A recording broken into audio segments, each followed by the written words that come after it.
Allora, cari amici, buongiorno, questo è il canale video di Pietro Kociancic, che sono io, e questo che state vedendo è il video numero 100 del canale. Quindi insomma è, come dire, il centesimo, un po' come questo, un centesimo.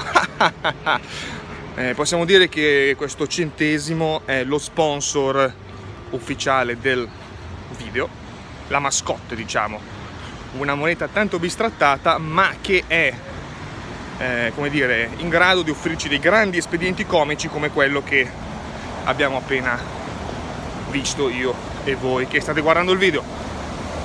Beh, cosa dire, 100 video in 8 anni circa è un grande traguardo che alcuni youtuber sognano, diciamo quelli, perché ci sono due tipi di youtuber che fanno 100 video: quelli scarsi che non hanno voglia di fare video e quelli, diciamo, un po' raffinati, un po' d'essè, tipo Gillo Pontecorvo che fa 5 film nella vita, no? Dici, oh, chissà quando farà il prossimo film, non so, Terence Malick, che ha fatto tipo un film per decennio e poi qualcun altro alla fine, no?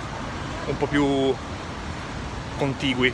Quindi insomma ci sono due tipi di youtuber, quello che no, ci sono tre tipi di youtuber: quelli che fanno video a manetta e poi quelli che non ne fanno a manetta, o perché sono scarsi o perché sono dei video di un certo tipo, di un certo livello. Ecco, chiaramente voi sapete qual è la categoria a cui io appartengo.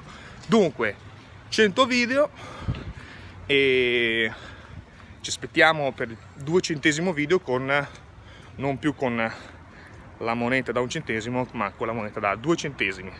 Ciao!